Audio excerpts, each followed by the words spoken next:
What's good, BBO? What else we got up here?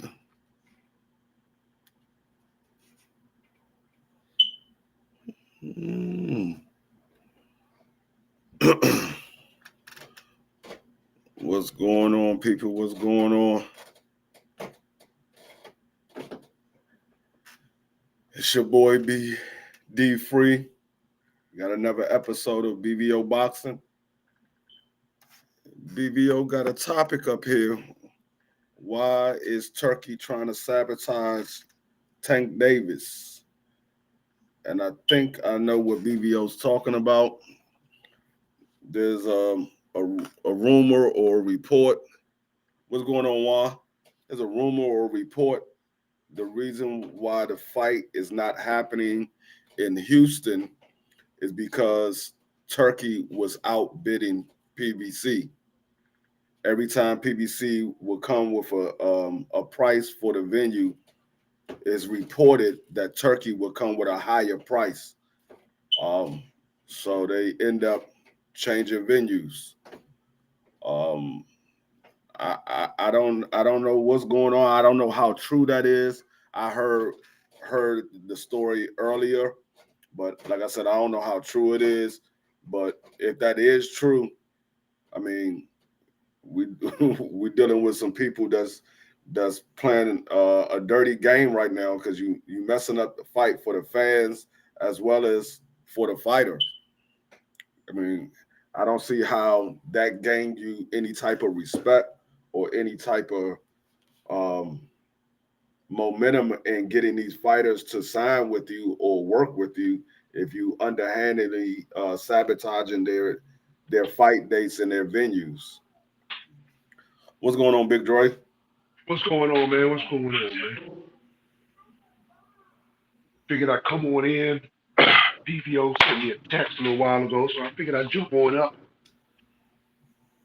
I saw the Yeah, topic, and it's an interesting topic, especially seeing how it brings light to what they said about, um, having a venue issue. Somebody just yeah, stepping in and saying, "Hey, I got this thing I want to put on the same day that you got a contract waiting to be signed." Just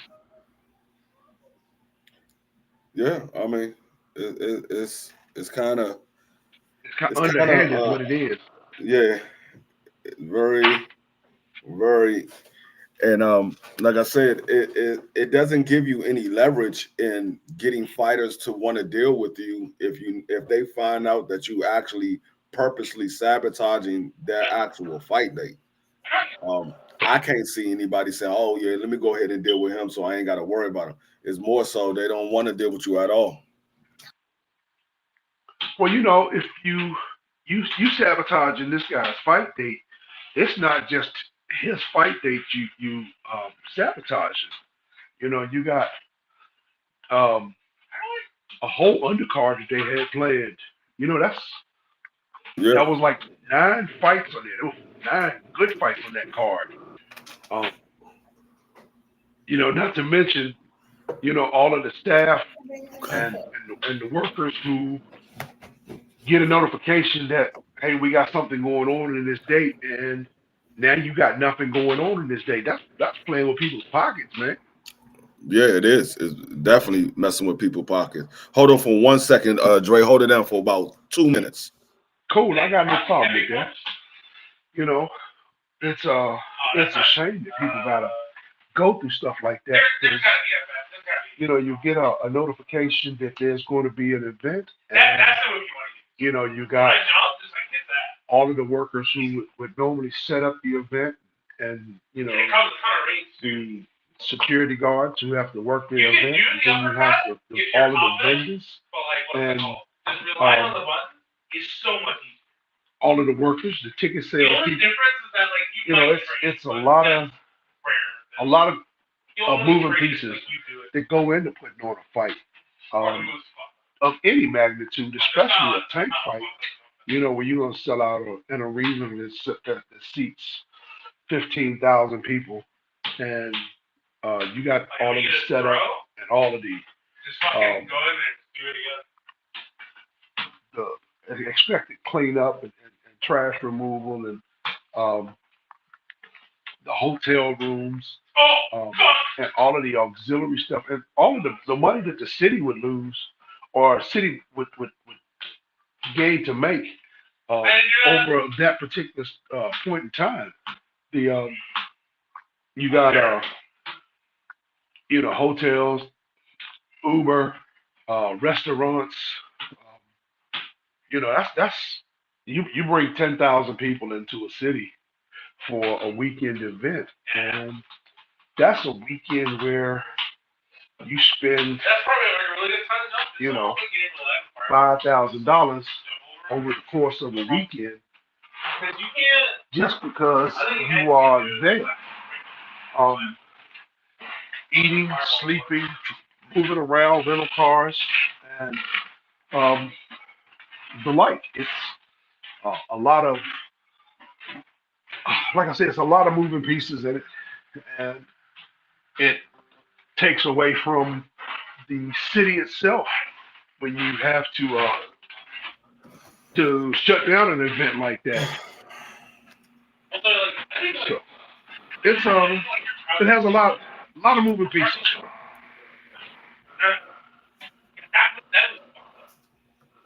Are we still on? Yeah, we still on. Okay. Anybody in the building? I don't see any names on the live stream. What's Any good? What's comments? good? What's good? What's good? Is, Cool. that But is that brother it's like Kareem? Yeah, that's Big Dre. I'm back. Marky Dan. Marky, damn, what's going on, baby? What's good, Dre? Freely all Yeah, D. Oh man, just trying to hold it down for a couple minutes.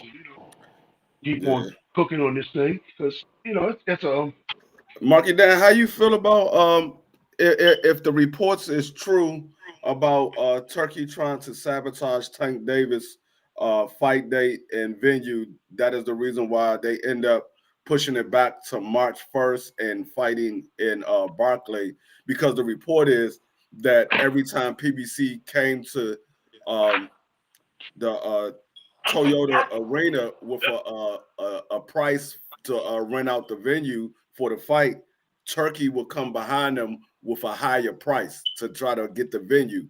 And so To do a what wait one second, Dre. To do a fight or for a musical performance? nothing. He never did anything. He was just trying to take up the venue and the Oh, date, okay, so I they see. couldn't do a fight there. No, I think part of what that is for a long time, a lot of establishments out in Vegas and in certain places in Cali and New York. I think I remember hearing over there at Trill Boxing, a lot of those places were closed to Eddie Hearn.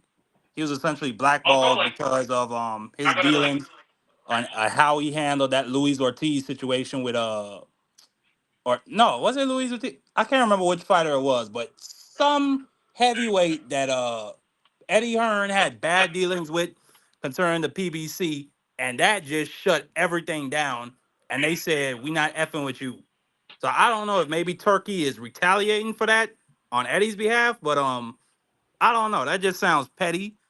And another thing, I mean, Turkey is one of the dudes who says he wants to unify boxing. He wants to bring everybody together. If you doing some stuff like this, I mean, I don't see how that, you know what I'm saying, how that helps your vision or your goal in doing that. So I don't know. If that's the case, then he's talking out both sides of his mouth. Right. And remember when Canelo had that fight, um, Turkey had that they put on that fight with the UFC right across the street from where Canelo was having his fight, to try to get the people to go over to the UFC and watch that sport instead of watching Canelo fight. Yeah, And it but that worked. was that was They part had of. a huge gate over there. I think they said they had a $15 million gate for that UFC event. So I Yeah, don't but know if maybe if this is it some was type of held in the like sphere, man. You if know this how is they had to corporate, charge if for this is that? what you call like corporate warfare. I don't know if that's what you would call it, but I don't know. Turkey's up, I guess. Not really, because the PBC is still moving forward. They just changed the venue. I mean, it's probably better being at the Barcade than it would be at Houston, because you got DC three and a Yeah. half hours away. You got Baltimore, what, 3 hours away? Hold on. Put Dre on mute, please. Like, I love you to death, Dre. I don't know what's going on, bro. Hold on, Yeah. I got some stuff going on in the background. Let me do that. Oh, okay. My bad. My bad. Go ahead, Free. My bad. No, I was just saying, yeah, you got DC 3.5 hours away. You got Baltimore 3 hours away. You got New Jersey. You are Tank Davis already got a fan base in New York, so it's actually probably better that they having it at the Barclays than to have it in Houston anyway. So Yeah. it kind of looked like he might have helped the PBC instead of hurting the PBC. Yeah. That could be the case because Tank has broken the Barclays record for boxing events. Live gate. He's done it multiple times. It's his own record. Like you said, it's easy for his people down in DC and Baltimore to come up north. So yeah, it probably is better. And not only that, I didn't want to see Tank fighting Houston if he wasn't fighting Shakur. Cause I know Shakur would be out in the crowd and it'd be some weird shit. Or excuse me, but I apologize for cussing, but it'd be I don't know, I just wouldn't like that unless he was fighting Shakur. Um, I don't think Shakur do anything to Tank Davis. I think he'll No. probably. I mean, most likely he'll probably show up. I don't think they'll make no type of ruckus or anything like that. But I do get what you're saying. Him fighting Shakur in Houston will probably be better because Shakur lives in Houston now, so he has a fan base down there. So it will probably be a better turnout. Um, versus fighting Roach down there. Roach don't have anybody that pretty much knows him in Houston unless you're a diehard boxing fan. They know Tank Davis, but most people probably don't know who Roach is in Houston. So it They should have probably just had it will be back a in better turnout. back at the Capitol what they call the Wizards arena. Or matter of fact had it Toyota at the Arena. Xfinity Center where the Maryland Terps play. Oh, you talking about with the Maryland Terps? Yeah. You talking about the basketball team? Yeah. I think that's like a 15, 19,000 seat arena. Yeah, but it's hard to get a college. You gotta you going it wouldn't be good to get a college stadium for a boxing event, because especially for a Tank Davis boxing event, they don't have the parking. I can tell you that right now. I've been to Maryland University plenty of times. Oh, okay. I've been to games down there, and I rode past it when they had games going on. For event with Tank Davis, they don't have the parking. A lot of those college, they have students that come on buses, and you have the students that's already going to the school that fills up them stadiums like that. So I I, don't I I don't would think it's have going to be good. matter of fact, I would have liked to seen Tank take Lamont Roach and fight him in a baseball stadium at the Orioles Stadium or at the Ravens Stadium. Because I don't doubt that Tank could put 50,000 people from the DMV in any of those stadiums. And let it be a big ass spectacle if you're It just gonna it go would in there and knock out Roach. it would be good if it was during the summertime. See, the weather here in Oh shit. DC Oh, is oh a yeah, I little forgot. is a little funny, especially the springtime and the winter. It might be sunny one day, and the very next day it could be Yeah. raining. Like today, we had snow out of the blue. It started snowing today, and so it just the weather is funny. That's why they don't like doing a lot of outside events out here unless it's a football game or something like that, or a baseball game. And it's like I said, baseball is during the summertime, so you ain't got to worry about the rain as much. And even if it do rain, you ain't gonna be cold. You'll be wet, but you ain't gonna be cold. You don't want to do it during the spring or the fall in DC because March it's gonna still be cold out here.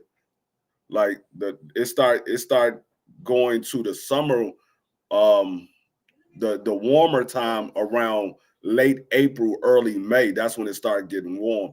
Because we didn't have snow in March, we didn't have snow in April. So you never know when you're gonna get snow in DC. So to do an outdoor event like that, it wouldn't be smart unless even you see the weather. It's hard to predict the weather a couple of months in advance. You can predict it maybe a couple of days, maybe even a week in advance, but to predict it a couple of months in advance is nearly impossible. No, yeah, Yeah, I get we've what you're had we've saying, and had snow as late as like the 8th of May. Yeah, yeah, yeah, no, and I get totally what you're saying, for and you broke down how the logistics wouldn't work for either venue. So yeah, yeah, the Barclays is probably the best option anyway. yeah. I mean, and the only reason why they're not doing it at the Capital One Arena is because the Washington Caps got a game going on March 1st, so they can't do it at the Capital One Arena because that's probably most likely where it would have been. Because Tank is from Baltimore, Roach is from DC. It ain't nothing but a 45-minute drive from Baltimore to DC. So that probably would have been the ideal spot, but the venue wasn't free. What you think, Big Dre? Well, What do you think I would probably be the most ideal location? Do you think Turkey did Tank a favor? no, he didn't do him a favor. Um, the because the date got pushed back so far. You started with a November date that got pushed back to December, then they got pushed back to January, then it got pushed back to March. Um, that's a long time to be in camp. Um, and when I spoke to Lamont a few weeks ago, he was already in camp, ready and preparing for a December 14th fight. Um, Now you got to restructure your training, um, slow your camp down, um, so that you can you know not overtrain, getting ready for a fight that's now not going to happen until March. You know, because once you get into the discipline, you're going to stay in discipline until it's fight time, and that's just a long time to stay in a training camp. Yeah, yeah, I it is. remember, yeah, I remember when Evander Holyfield fought Burt Cooper, and I think they said he was preparing for another fight against some Italian dude, and Holyfield was basically in camp 4 weeks longer than he should have been because they had to push it back a little bit, and that was one of the reasons why that Burt Cooper fight was so great, but why he looked so like just groggy in that fight, like he was dragging.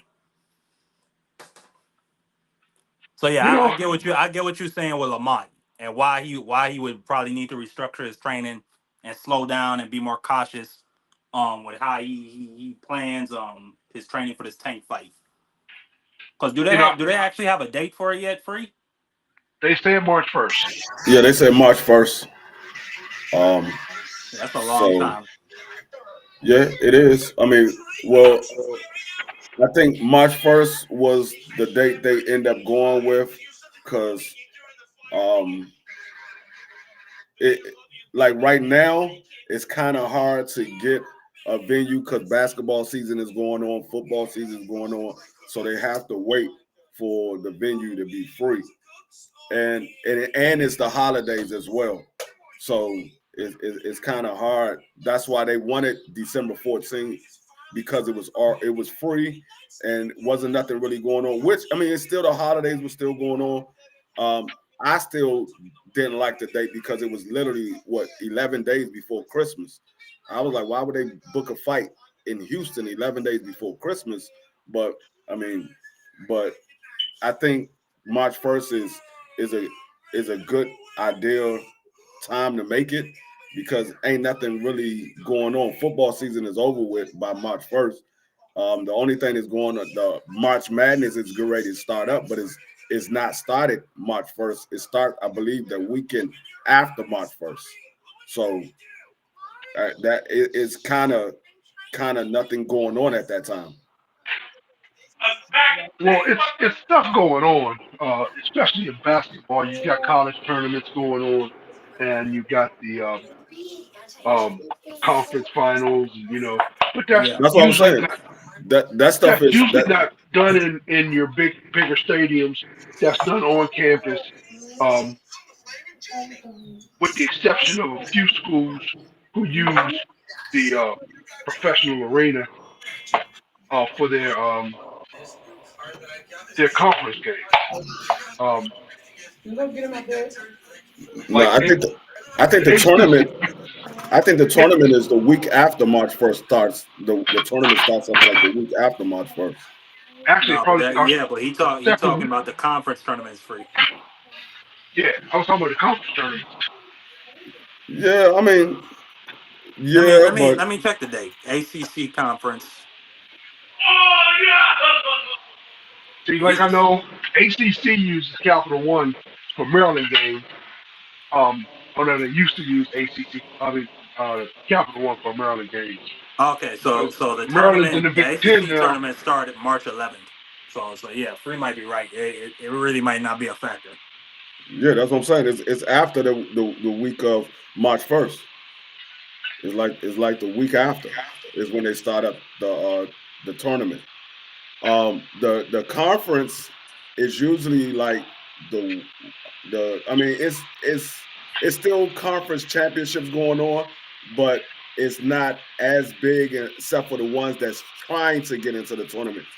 Majority of the teams are we already know who's going to be in the tournament, um, Yeah, you regardless talking of about the Mountain the West schools. conference titles. We already know majority of the teams that's going to be in the tournament. The conference championships is for the ones that's trying to get in. They got to win the championship in order to make it in. Yeah, well, it didn't like the selection Sunday, like the second Sunday in March, Yeah, and they start the tournament on Thursday. yeah. They start the tournament on Thursday.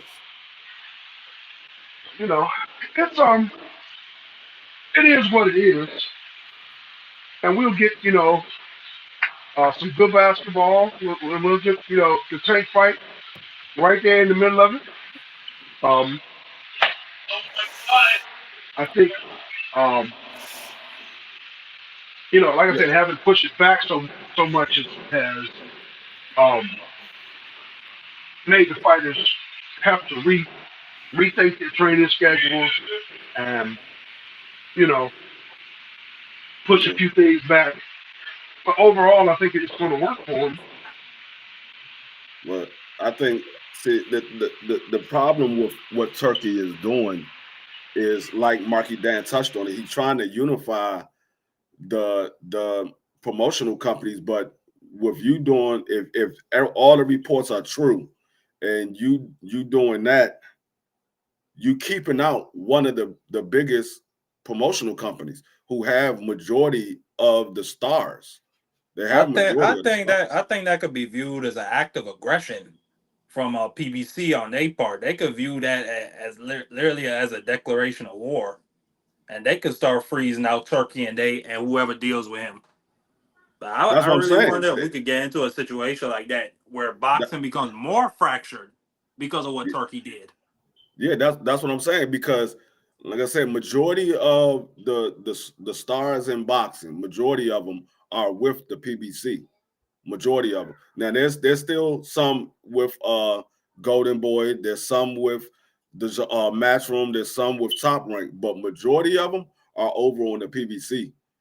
Um, so it I don't I don't I don't see what benefit you get out of sabotage and Tank Davis in the PBC. Now I understand you trying to freeze Tank Davis out. I understand that, but you got to understand a lot of people want to fight Tank Davis. It's going to be hard to freeze him out because he's the money man. And all they got to do is just keep it on the rats until they get the deal done and say, okay, the deal's done. All right, we got this venue. And then they come out with the announcement. But that's one of the reasons why they like doing stuff behind the scenes, and social media is hurting a lot of these fights, because when they start announcing stuff before the actual network or the actual promotional company announce it, they still got a couple of things they got to tie up before everything is a done deal. And you can have situations like this where Turkey can move in and quote unquote rent the venue. Like I said, I don't know if it's true. I'm just going by what the reports is, and I'm just going if it is true. I'm just going off if it is true. We could have situations like what's going on right now, where he swooped in and overbid.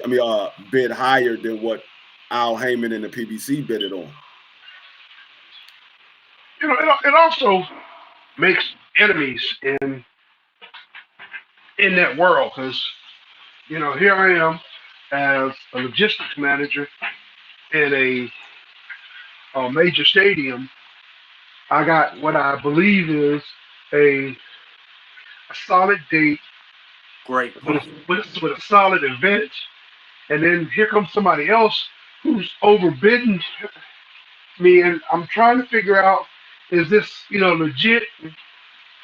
Um, and if word gets around that he's done this, and then don't hold an event, wait a minute, I had an event in my hand which would have bought X dollars to my venue, the area hotels, the area restaurants, the city, the taxi drivers, the Uber drivers, you know, messengers, delivery people. It's just it's a snowball effect, and then all of a sudden to have that taken away from you, and now you have nothing. You don't have the event that you thought you had that was all but set in stone, and you don't have this mystery event that never materialized. So That that could work against him if word gets around, and if that is actually what happened, and that's what Right, he's doing. right. that is a great point. And you could even maybe, I'm not saying that this is a fact, but you could maybe even see, I don't know, maybe sanctions put on Turkey from from whoever Tank's representative is in Baltimore. He can go to him, write him a letter, let him know that a foreign business is trying to hinder him and his ability to make money. And if they bring that shit to, excuse me, once again, I apologize for cursing. If they were to bring that to the Senate floor, I wonder what would happen. I really wonder. I don't know if Turkey could get away with something like that. Because Well, Big Dre said it, explained it very eloquently. A big star like Tank Davis, who's basically a money pool, that reverberates to the whole city's economy. When you got people flying in and they gotta book hotels and they ordering food and they getting taxis and Ubers, like he said. So yeah, I don't know. This could really backfire on Turkey in a well, bad way. the thing is, being though Turkey is from Saudi Arabia, held to the same rules that Americans is held to. So he could say, I didn't have nothing to do with that. They just using my name. And what anybody gonna say? If he's paying people to do it, they're not gonna say, nah, he's lying. They getting money from Turkey. They gonna If they, they put them under oath and threaten their ability to make money in the U.S., I mean, they probably won't, because Turkey will just throw them $1 million away. They just throw money at them. But I I don't mean, know. he's gonna get away scot free. It's the people Yeah. that's doing it for him is the one that's gonna be held to the rules or whatever. It's not gonna be Yeah, him, because technically he's not in the sport of boxing. Technically, he's No, not. no, but He's he's not a making licensed. money. He's not a licensed promoter.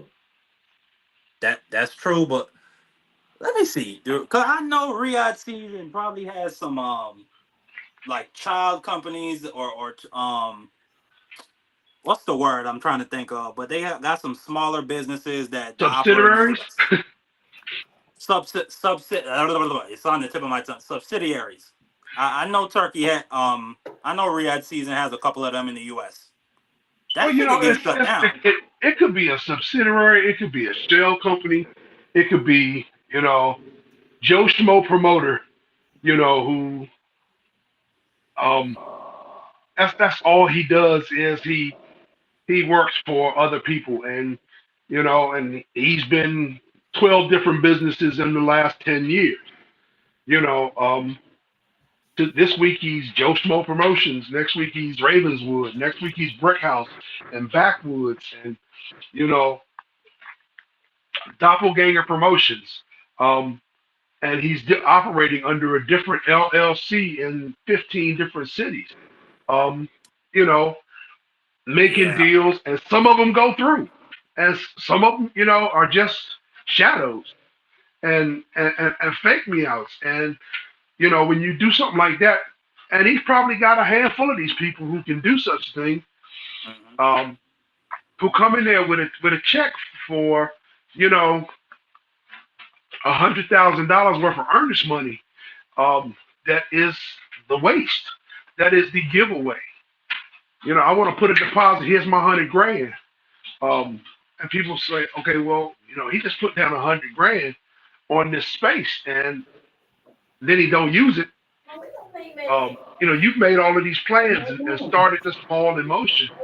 Um, so that all for a shadow company, and you blackball that shadow company, but that shadow company was you know um, just a figurehead to begin with. So it doesn't Yeah. really bother that person's business because he just moves on to the next LLC that he started 10 years ago, and it's next up in the rotation.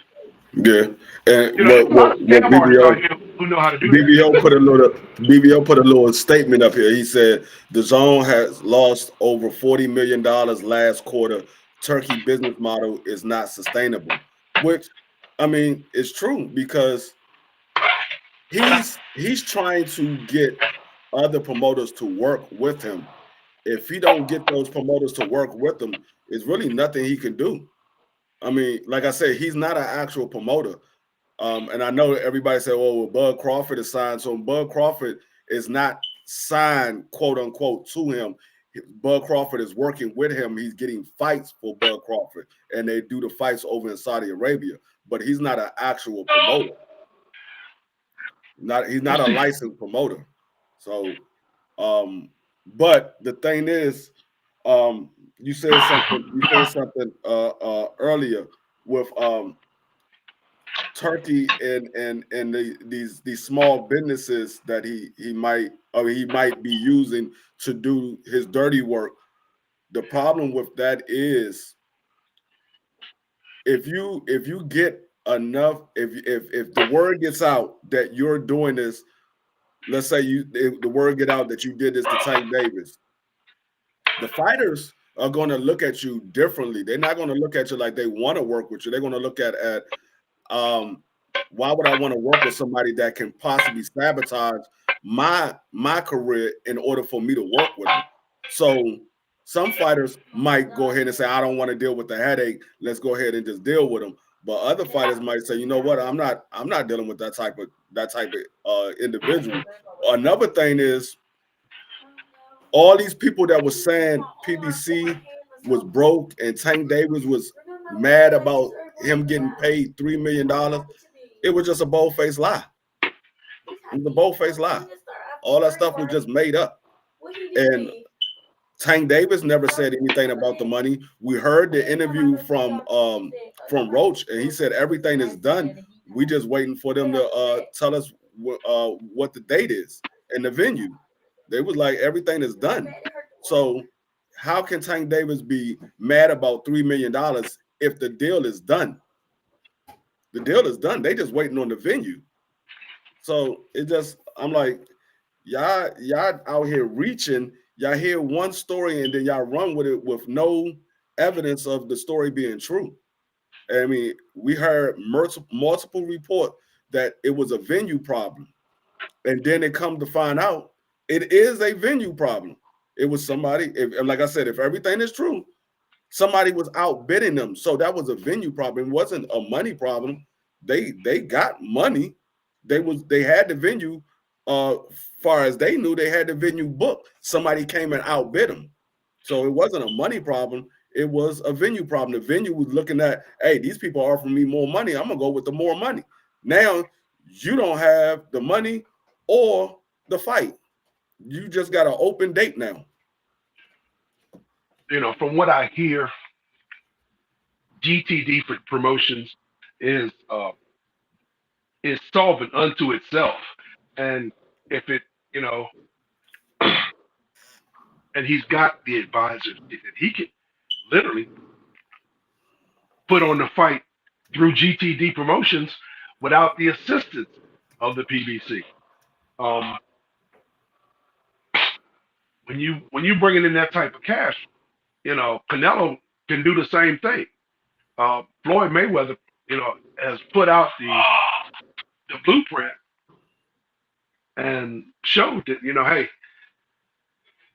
him and Oscar and they've already become promoters and held complete events under their own promotional company, using their own dime. So it can be exactly what it is. It can be a GTD event without being done through the PBC. But if it's done through the PBC, Al Heyman and other people do all the legwork. It's Yeah, I mean, it's enough young fighters in the DMV area that Tank Davis could just do the event at home. They could rent out a coliseum and do it either in Baltimore. They can rent out, possibly rent out the daggone Stadium Armory and do it there. I mean, it's not going to hold as many people as they wanted to hold, but it's still going to be an event, and they can have a bunch of young fighters with Tank Davis and Roach being the main event. And it would they could do it in the Baltimore Convention Center and get 22,000 people. Yeah, so even that, there you go, right there. And then they can have a bunch of young fighters on there, and it's going to be an event. I mean, just look at what they did at the Scope in Norfolk. They took the Scope in Norfolk, which holds just a touch over 10,000 people. I think it's like 10,800 people. And Keyshawn sold it out. And that's, using, I think they had 6 or 7 fighters from the Norfolk, Virginia area, running that card. Well, you got Keyshawn and his 2 brothers, and then you got the girl and the guy who was on the co-main. I forgot his name. So yeah, you had Abdullah. Yeah, Abdullah Mason. Yeah. So you can run up and down the East Coast and grab, a whole slew of professionals who are in a handful of weight classes that are champion level, if not champions. And that's just on the East Coast. If you look up and down the weight classes, yeah. You run down to Georgia and get oh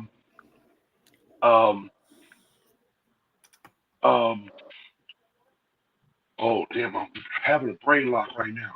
From Brian Norman. Brian Norman. You can pull Keyshawn out of maybe get Keyshawn out of Norfolk. Hey. You got Lamont Roach out here out of DC. You can get one of the Russells. The Russell brothers, or maybe 2 of the Russell brothers. Jaleel Hackett. You've got go up to Baltimore, you've got Tank, and you've got go up a little bit further, you can get the young lady out of New Jersey, Shadeja Green. I mean, it's really easy to pull together a card if you do it right on and using either not just local, but semi-local people just running up and down the East Coast. I mean, they gotta deal with the different promoters, but if the different promoters is willing to do it, yeah, they definitely can do it. I mean, even with just fighters from the PVC, they got enough young guys that's with the PVC that they can put on a card and do it themselves, and keep it under wraps where nobody knows about it until a month before the fight is about to happen, or 2 months before the fight about to happen. But they already got the venue sold. The venue is already done. They ain't got to worry about nobody coming behind them and taking the venue. Yeah, I when you mean, can have everything locked up. especially in Baltimore, ain't nobody gonna let somebody take Tank Davis' date that he already signed up to do a fight. They're gonna like, nah, we booked. Well, I'm gonna give you more money. No, we're booked. Tank Davis is fighting. We ain't giving that date up. Yeah, because wherever Tank goes, it's not only is it a sellout, but it's not just the fight. You got the fight on Saturday, but you got people coming in as early as Tuesday, Wednesday, so they can be there for the weigh in on Friday morning. You know, all the parties that happen um, surrounding the press conference on Wednesday. Yeah, There's so you've got a couple of things going on Wednesday, Thursday, the weigh in on Friday, the fights on Saturday, and you've got hotels booked up for 6 days because people ain't leaving Sunday morning. They leaving Sunday night. yeah. He said how D for the win said how are they losing money? I thought he paid for all of that. Um, Turkey did pay for everything, but see the thing is, Turkey give them upfront money. He pays them a flat fee, and if the venue or the fight doesn't do what they expected to do or what they paid out, then he lost money. Like it's reports that he lost $10 million on the Bud Crawford fight. Um, I'm not sure how much he paid Eminem, but they said Eminem got the majority of that bag that was paid out. So I don't know. Like I said, this is all reports. I don't know how true it is, but I didn't hear anybody say that it's not true because the report was put out there. I didn't hear anybody say that it wasn't true. Well, I don't So think All that for a concert nobody wanted to see. I don't think Riyadh Season's mission is necessarily to make money for the Saudi government or their country or anything like that. Free. I think their mission is to advertise Saudi Arabia because they're a tourism destination now across the world. So I think that's his real just to me. I think that's their real objective. I don't think they worried about a $40 million loss because, and this is just what I think because I don't know any actual numbers. I don't know. It's people out here saying that Turkey got $900 billion. Bro, I don't know. All I'm saying is Turkey got money. I don't know how much, but I don't think $40 million is gonna hurt them. I well, don't think what $100 million over the course of 2 years is gonna hurt them. what For Well, one you Turkey thing. got first of Turkey all, got it's not money. Turkey's money. It's That's what I not was gonna say. Turkey's Turkey money. got money, but the money that he's spending for these fights is not his money. It's the prince's money, and they just giving him. They giving him whatever he say No, but that the event is gonna I don't think cost. he goes to the Prince every time he has a fight, or I don't think he goes to the Prince and said, "I need this amount." I think the Prince gives him a budget and he works off of that. No, I think I don't think the prince give him a budget. I think the prince say don't go over a certain amount.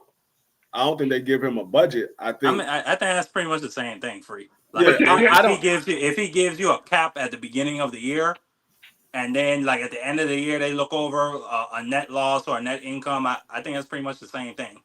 You But can't go I over that. mean, That's a if budget. you look at it, what event from the reports? Like I said, these are the reports. I don't know if it's true or not, but according to the reports, what event made money? Because what we hearing is majority None. of the events are losing money. A lot of the events are just spectacles, to be honest.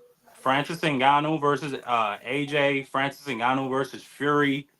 The 5v5, I love the 5v5, but again, that to me that was a spectacle, which I enjoyed once again.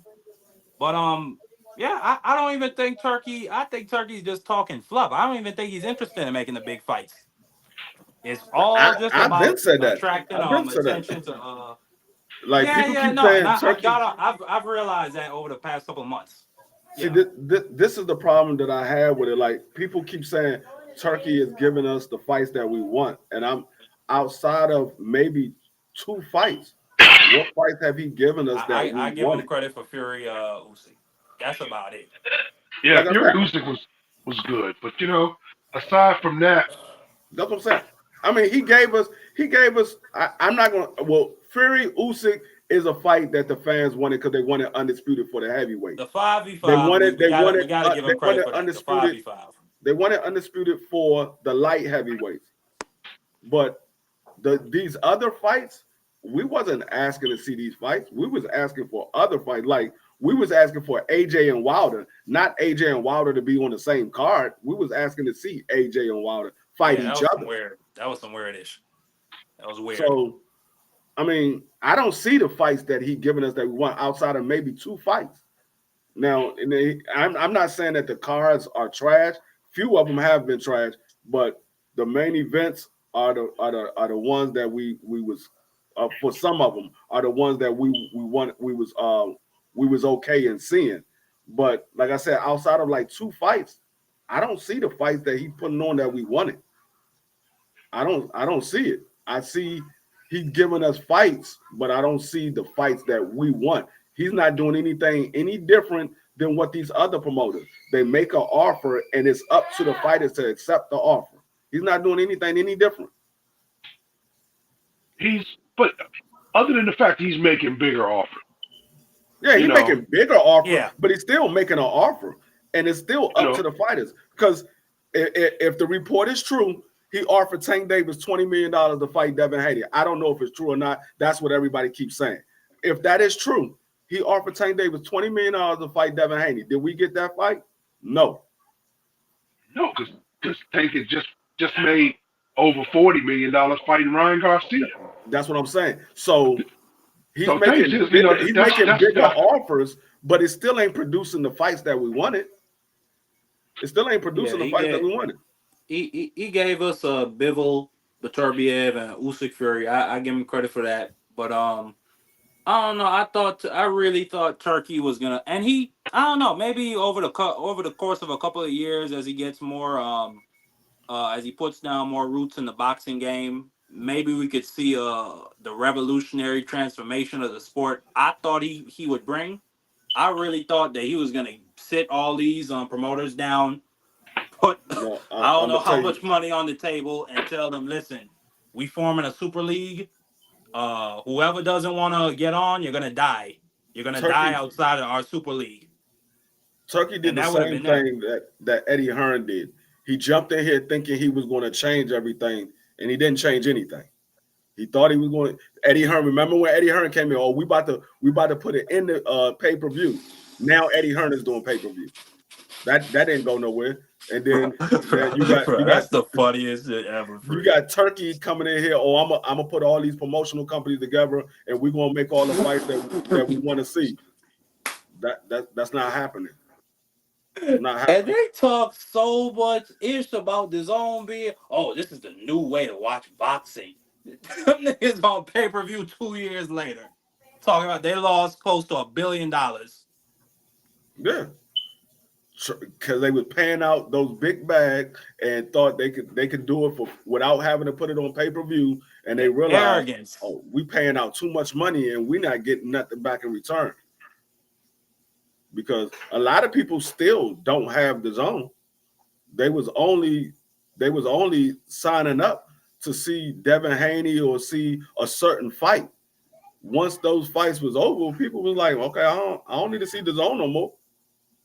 I think the zone is mainly a European app for F1 racing now. I think that's mainly what's watched on there, at least in the past couple of months.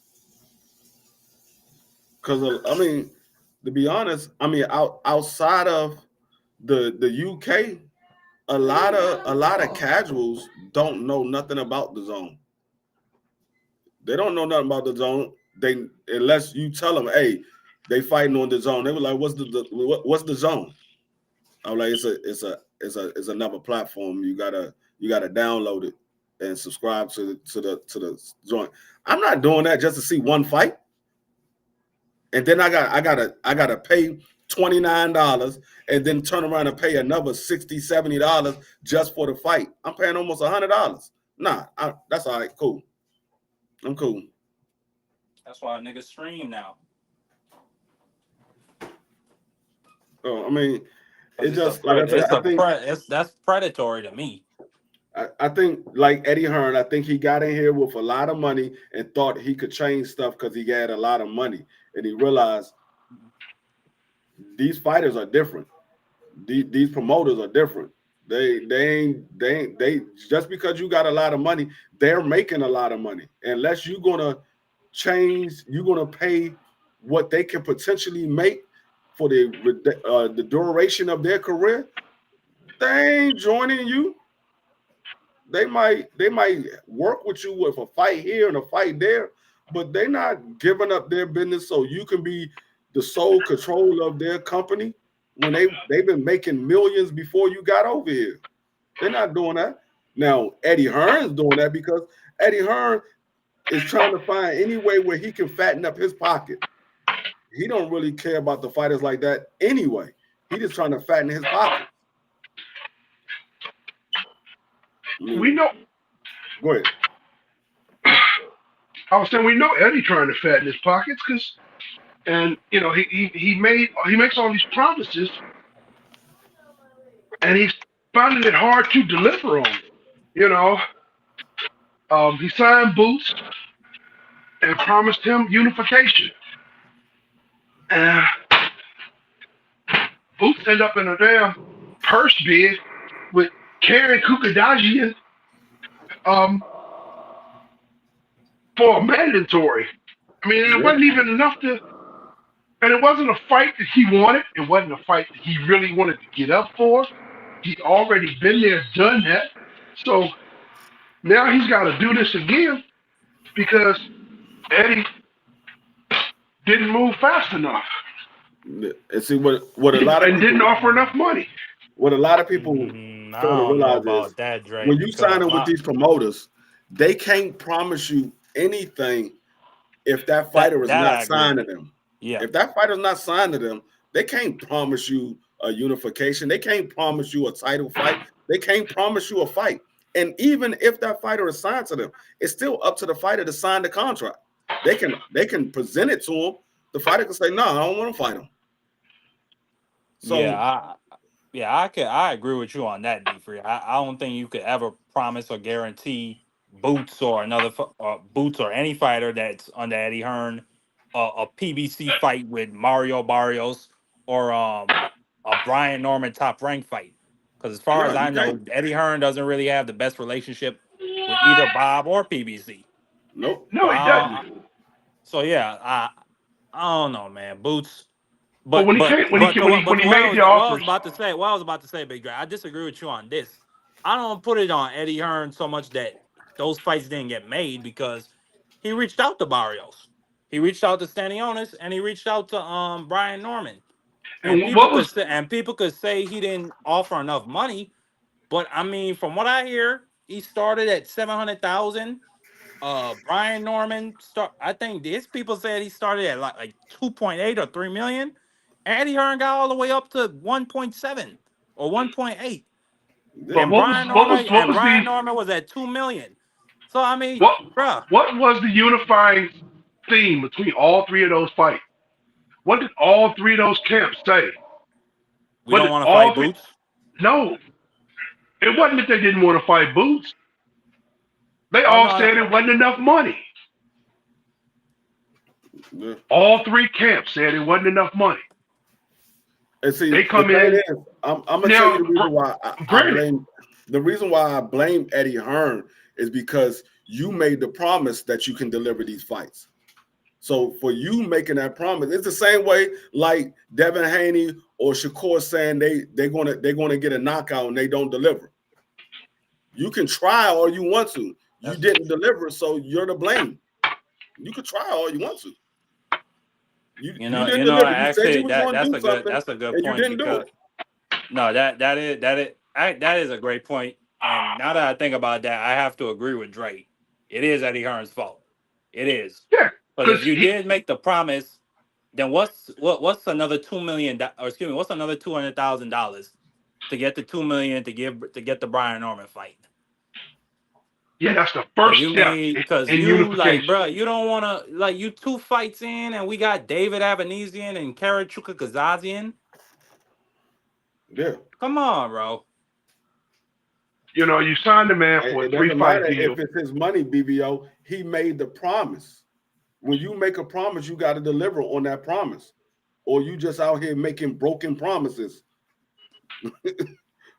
I That's mean, like the question is, BBD say, promises. They made a whole song about it. I know I made before, but it's like this. You look at what Eddie came out there to do, and Oh, part of the problem is they announced to the world that no, Boots was interested in um unifying 147. He wanted to be undisputed at 147. yeah, Okay, he wants to be one at undisputed. It's not just another fight that he's trying to get my belt. He's trying to get all the belts. Well, if he's right, trying to get all the belts, um, and you want me to be first, I ain't gonna be the cheap man out. You ain't gonna come over here and get this for nothing. This okay, fine. You want to offer me 700,000? Now Bob gonna get his money, and then I gotta pay all my people out of that, and then I'm still paying taxes on 700,000, and all I got was 220. yeah, You know, the math ain't mathing because by the time by the time he pays all his his things that he got to pay both sanctioning bodies because both sanctioning bodies sanction the fight. So that's 3%. That's 6% to the sanctioning bodies. yep. You know, Bob's Then you cut gotta is pay your promoter. 35%. Yeah, you gotta pay your promoter. You got to pay the promoter because Bob says I'm not gonna let you go over here and fight for nothing. Yeah. I got to get my cut. So the man So said, I want to be able to take home $1 million after all of my regular fees and other things. They said, and people keep saying want to take home $1 million after taxes. No, he said he want to take home $1 million after all of his fees. So after he paid the sanction fees, after he paid the promoter, after he paid the manager and the trainer, he want to have $1 million. So in order for him to have $1 million, he had to have it had to be at least $2 million in order for him to get one. So I'm not mad with him because saying, hey, and the people say, well, how much did he make in his last fight? Or how much did Boots make before he became a champion? BBO. Let's yeah. put 100 on that. Hey, BBO, you said it. The Prince is cuts his budget. Let's put No, he only Hold cuts on, his hold on. our I'm, budget. chops. He only I'm, cuts his I'm Brian a, budget Norman. when he's working. let me give you what I got from my source that gave me this information. Basically, what they're trying to do at this point, Saudi Arabia lost over $24 million putting on that Bud Crawford event. What they're in the process of doing now is they're actually trying to have wherever the box is from host these events now because they're not making any money and it's not in where they want it to be in Dubai or wherever the case is. So what they're in the process of doing is they're trying to realign because the zone just reported the third quarter they lost $40 million, and it's more than just that one billionaire that's a part of the zone. Basically, the zone's investors are losing money by the boatload. So what the report was that they were purposely going to venues, the Toyota Center. It's another place as well in Houston that they went everywhere that Abdul Wahid and PBC, the PBC conglomerate went, they would go and offer double the price. And they noticed that once that once they decided to postpone everything, they noticed that that person went away. So it looks like maybe Turkey was trying to sabotage them, which I don't know why he would do that, but I think it's a power move because you remember when Tank told Abdul Wahid, "I'll send you a pair of send me two Ferraris." He said, "I'll send you a pair of gloves."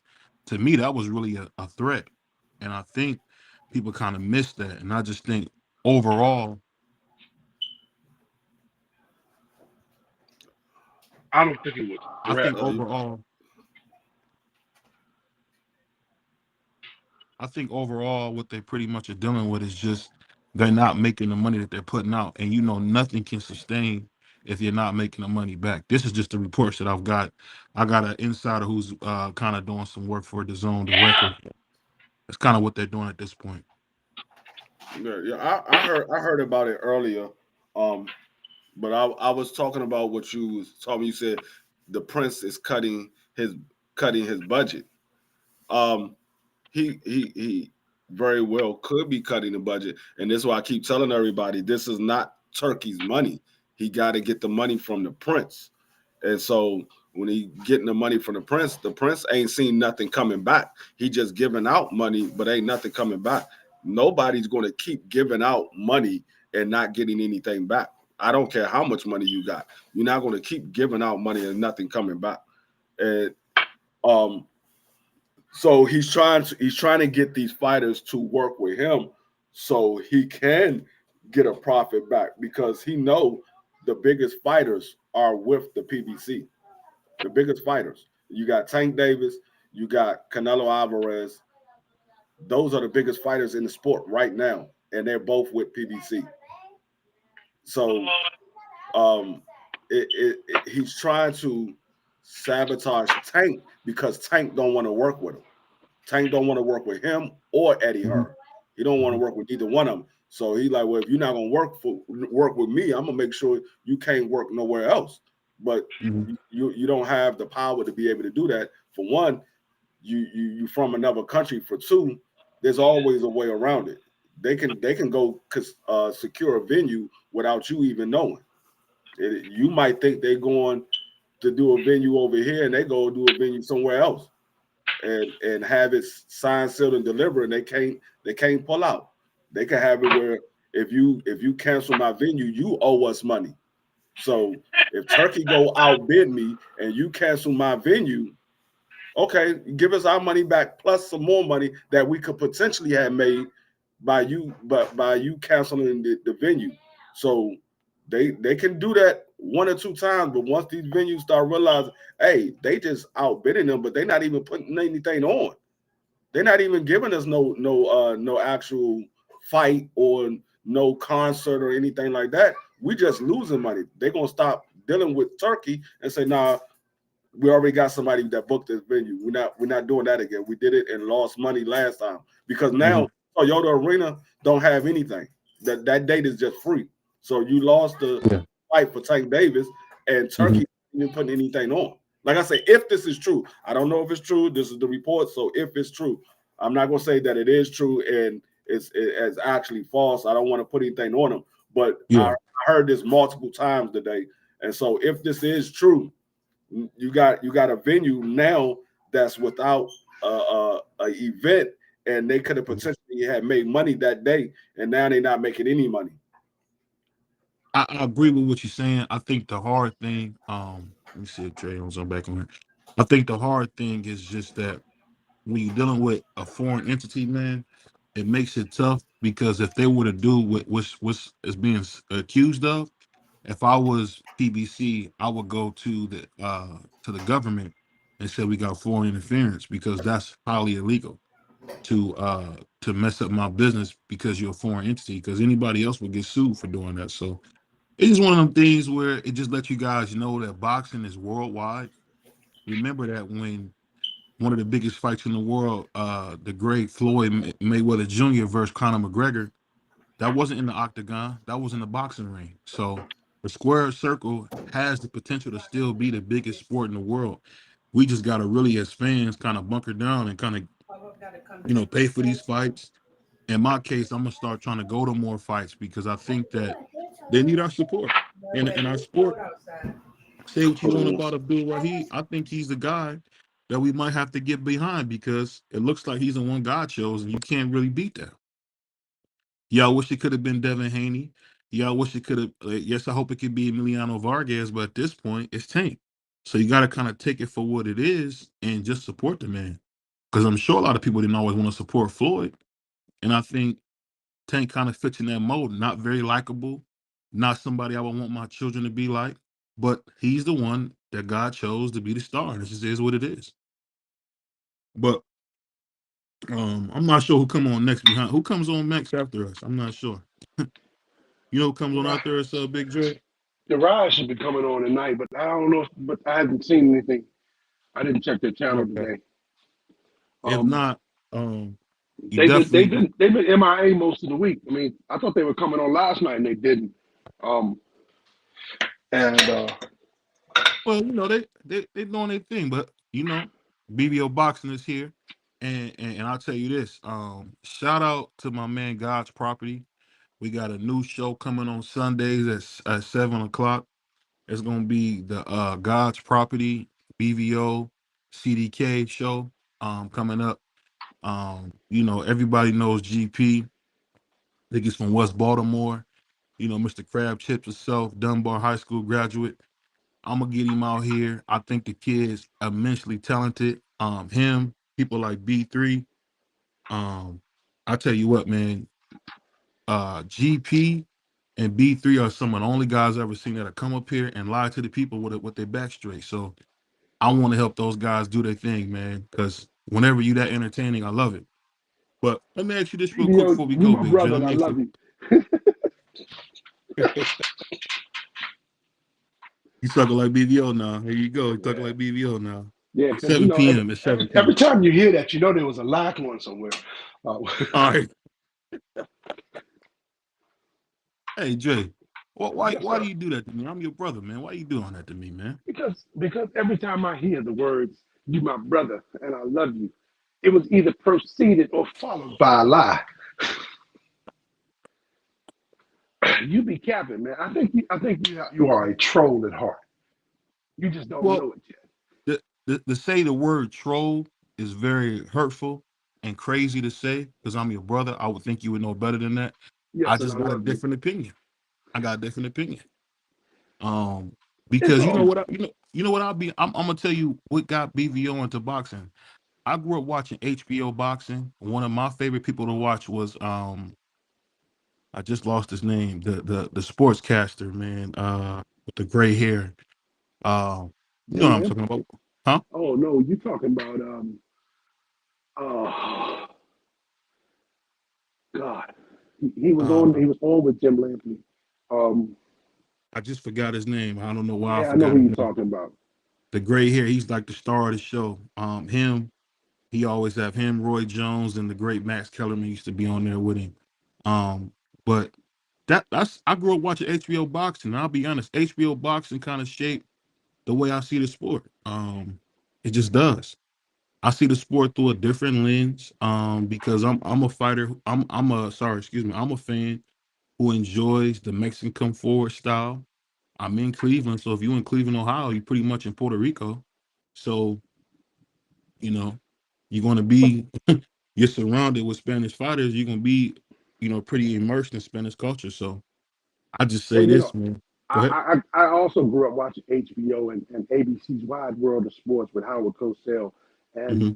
getting fight analytics from the great um, Dr. Ferdy Pacheco, and Yeah, that was my man. It was yeah. uh, and to hear Jim Lampley on the call, that Jim was Lampley. That's who I used to love. Jim you Lampley. know um, that was you knew you had a great fight in front of you, um, Hmm. and to hear the announcer dubbed Hmm. by the incomparable Mr. Michael Buffer. Um, it was that you knew you were watching a good fight. Yeah. um, and to see all of those things, um, and then when you really knew it was a really big fight if somehow or another Mr. Howard Cosell was involved. Hmm. You know, um, so um, but I go way back. These names are just a very distant memory because this was a long time ago. Um, Yeah, I know exactly what you mean. I grew up watching Turner, what was it, Sports Century, Classic Century Sports with the great Burt Sugar. oh Um man, I've been watching. a boxing historian like no other Yeah, was Burt. Burt um Sugar. like I've never Larry Merchant, because Larry Merchant in the 50s and 60s was Larry right. Burton. That's the person we were trying to get, whose name we were trying to get out. Him Yeah, and no, Jim I was trying Lampley to was get Jim working together. Lampley out. I was trying to get Jim Lampley out. That was my guy. Big right hand, Jim Lampley, big right hand. Because you know what, I'll say this about the way I think about boxing. If you look at my show, it's very HBO like. But I heard people say HBO was trolling or HBO was capping, but that's the kind of fighters that I always liked, was what HBO was doing. So I mean, I remember as a kid watching Felix Trinidad, fight what's his name, Bernard Hopkins. It's, for me, the sport is special, man. I just really love the sport, man. I love the people in the sport. I remember they used to have a guy named the Great Mills Lane, who used to be a fighter himself, who was a great ref. Would talk about fighting. I actually watched old videos of the great Rocky Marciano on Sports Century talking about boxing and why he got into the sport, how he cried after he beat up Joe Louis. This is for me. I almost what you would call have a love, almost a true love for boxing. I just honestly see it a little different than most. All my favorite fighters have been Oscar De La Hoya, Floyd Joy Mayweather Jr., Felix Trinidad. Who else was another one of my guys? Prince Hassim. I mean, I always like the guys who really dominated the sport on another level. Like, I was one of the only ones who gives Triple G his props. It's probably the second greatest middleweight champion ever lived, because if you think about him and Marvin Hagler, the pure dominance that Triple G had at middleweight has not been seen since. And really had only been seen for a very short time with Marvin Hagler, when he was beating up everybody before he went to court to get his title shot. So when I hear someone say I'm trolling, I take very offense to that, because I love this sport and I really know it backwards and forwards. And that's why I got my guy, my right hand man, Puerto Rican Free, my right hand man, Prize, and of course my partner in crime, Crush the Legend. You can't be surrounded with these brothers and not be a good brother who understands and loves the sport. So that's why when I hear the word troll, I think it's very derogatory and unwarranted for me. That's just me. Go ahead, Joe. BBO, I don't mean to belittle you in your knowledge of the sport, Hmm. um, or your passion for the sport. I just think you take certain opinions and you run with them the wrong way. Hmm. And I think you do that for entertainment value uh, more than anything else. I don't think you do it because you believe it. I think you do it because of for entertainment value. Hmm. Now I may be wrong, but Hmm. I think you find that opinion that is not totally opposite, but just off key enough um, to spark some ire, and you run with it because of the entertainment value. You Uh, remember back in the '60s when the great Howard Cosell was vilified for supporting Muhammad Ali by being the first broadcaster on national TV to call him Muhammad. Um, I kind of come from that ilk where people don't remember Howard Cosell was demonized for being on Monday Night Football with Fred the Hammer Emerson, aka Black Caesar. So I mean, when you're something new or something different, I think the key is this: whether you have a guest or you don't, the thing that you want to do is you want to get the people a great show. With me, I love the sport, and I love the people even more. Anybody that comes to BBO boxing and spends their most important currency in the world is their time. And I love it and I appreciate it. And one thing I always try to do is let you know how much we appreciate you coming on. And just think of this. If I was a troll, truthfully, there's no way Big Dre would be on here. There's no way Puerto Rican Free would be on here. There's no way my protege Marky Dan would be on here. So you got to remember when you say those hurtful words that a lot of times that stuff is not true. That's just saying that. That's more or less saying it because I'm black and you want to put me in a box. That's kind of how I take it. No, no, you see, that's what he's talking about right there. It didn't have nothing to do with your race. You just threw that in there like a pitch out of left field. That's exactly See, what he's talking about.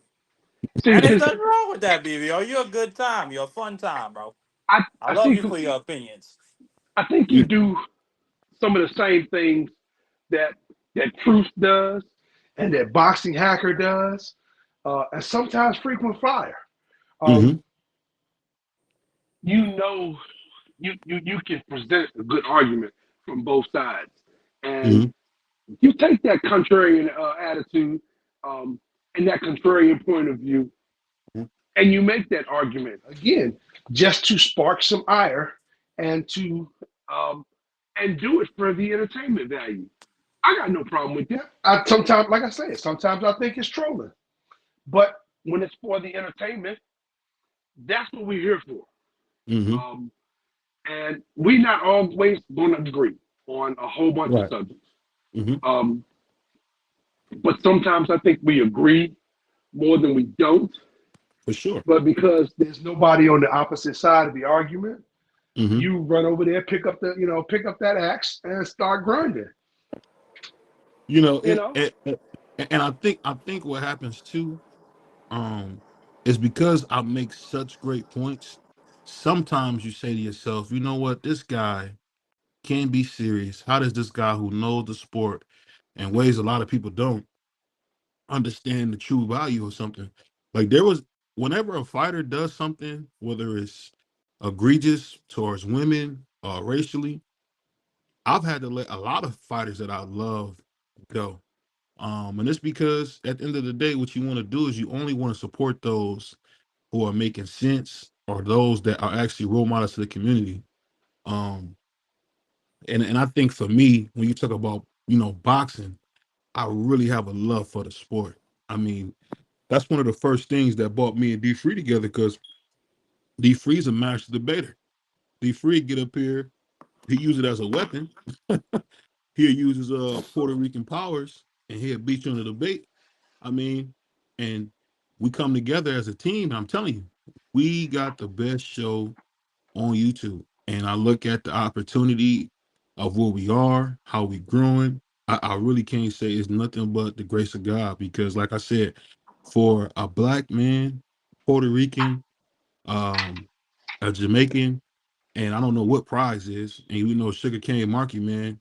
I remember seeing him when we had 30 subscribers, Jay.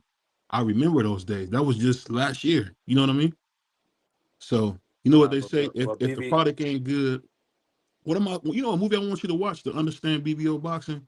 There's a movie by the great Jim Brown called Boomtown. I want you to watch Boomtown, Dre, and you'll understand exactly where BBO is coming from. You know, I'm I like think I Jim saw Brown. Boomtown a long time ago. listen, BBO. We, Go ahead. we all know, and listen, I tell you this all the time about your consistency. I don't think you would be this consistent on YouTube if you didn't have a deep love and passion for the sport. Because For sure. I have a deep love and passion for the sport, but I sometimes I can't work all day and then come talk about boxing. Sometimes I really just can't do it. But you're able to do that. That speaks to your love and your passion for how you feel about this sport. Yeah. Like, bro, I can't. So when it comes to the troll stuff, BBO, you like to take opposing arguments. You even talking about Matt. What's the name of the boy for Vargas? Emiliano. You saying Emiliano he's gonna Rara. beat Abdullah? Yeah. That has to be that. Solely a troll would say that, BBO. That's the, Well, let like me that's ask you one of the this. things we're talking about. Well, let me ask you this. That's such Have a. you have you seen Ishmael Mason? Have you seen Ishmael Mason? I think I have. Ishmael Mason is bigger, stronger. He's what people think Abdullah is. And I'm saying, being from Cleveland, they live in Houston now. I seen that the real guy is Ishmael Mason. When Ishmael Mason comes out, he's gonna be like Jamel Charlo is for me. You're gonna hear nothing but Ishmael Mason, Ishmael Mason, because that brother's, have you heard of him, Big Dre? Ishmael Mason? I've heard of him. I haven't seen him, but I've Brother, heard of him. brother, Now, you know, I just hope he don't do something like the last guy that um, you were supporting and carrying a lot of water for. We won't mention his name because we're not gonna bring that up. Well, which one? Which one? Which one? um It was we two we of we them. we we can't mention his name because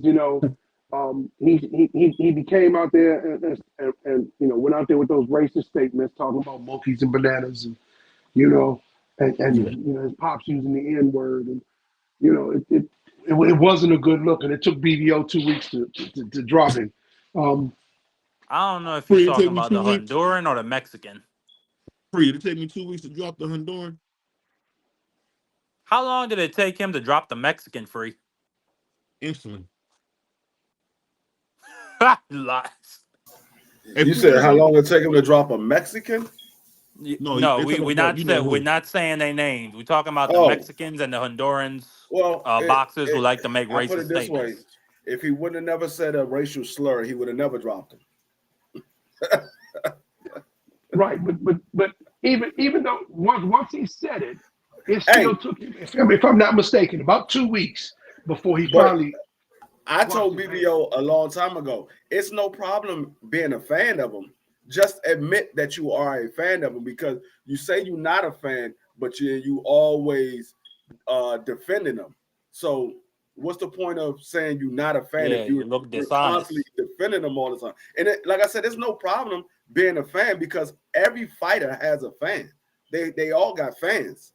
Whether Mm-hmm. some of them have a large fan base, some of them have a small fan base, but they all got fans. So it's no problem being a fan. Just admit that you're a fan. If you say, "Oh, I'm a fan of such and such," then we will understand the reason why you saying what you're saying. But when you say I'm not a fan and then you defend them tooth and nail the entire time, it's like, no, what are you doing? You saying you're not a fan, but we sitting here showing you facts and you still going the opposite direction. You remember you remember? Hey, you missed this, Dre. One time we was covering Deontay Waters' fight versus Zane, and my brother Free was in shock that I was such a fan of Deontay Wilder. And the reason why I was in shock because you never spoke about Deontay Wilder. You never spoke about Deontay Wilder. So I was like, "You a fan of Deontay Wilder?" And you was like, "Man, yeah, I Deontay Wilder, this, and that." But you talk about everybody else, but you don't Mm-hmm. talk about Wilder.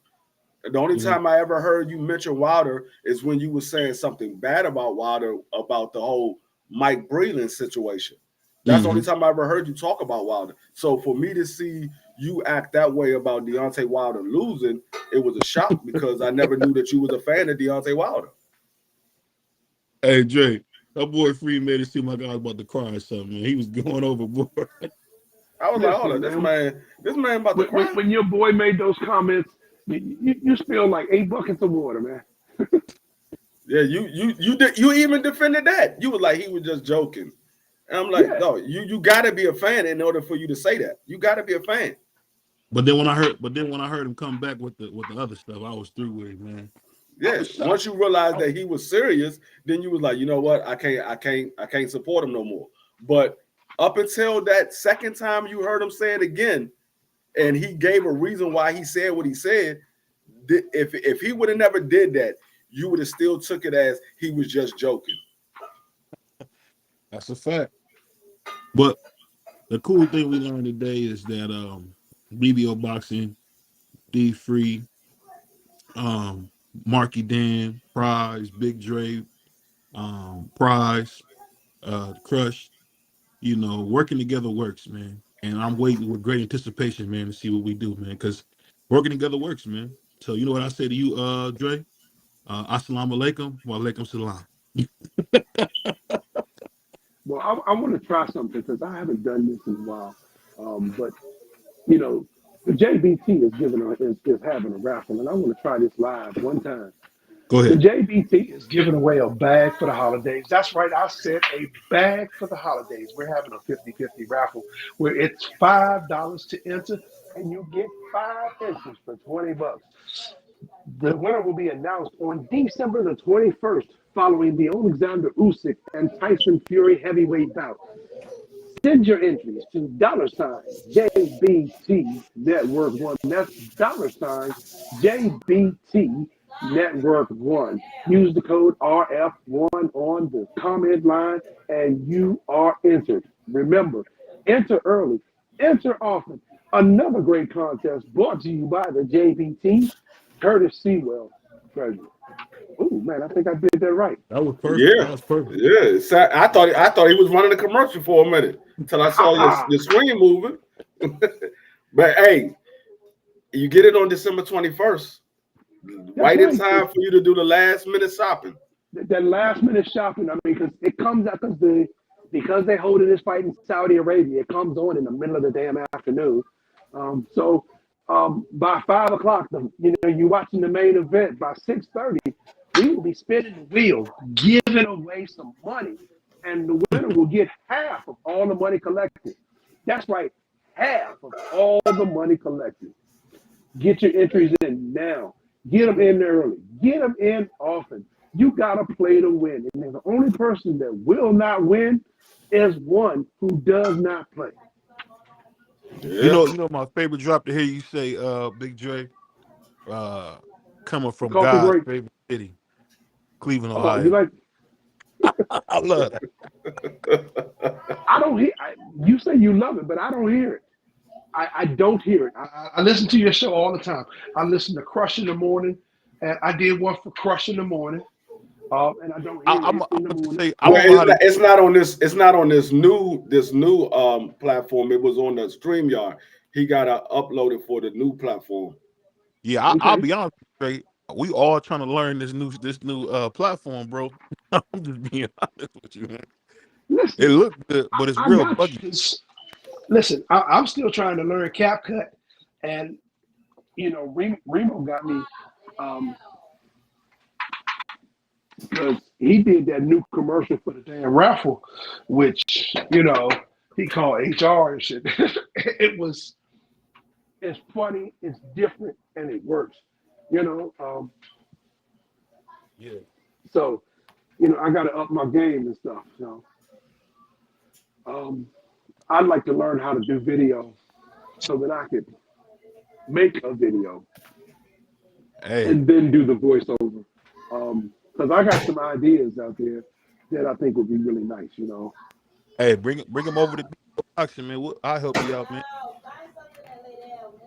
Well, But we all learning together. So and we gotta keep in mind one major thing, man. Boxing is the greatest sport. Who else can you find? A Puerto Rican, a sugarcane eater, and a brother from DC, all on one show for BVO Boxing, man. On that note, get ready for the Angry White Man show. I think they're coming on, come and I on don't at 10 know. Come o'clock. I got 30 minutes. They got like 28 minutes before they come on. Yeah, 30 minutes before they come on. Hey, and remember, y'all, go Browns, and we go. Peace.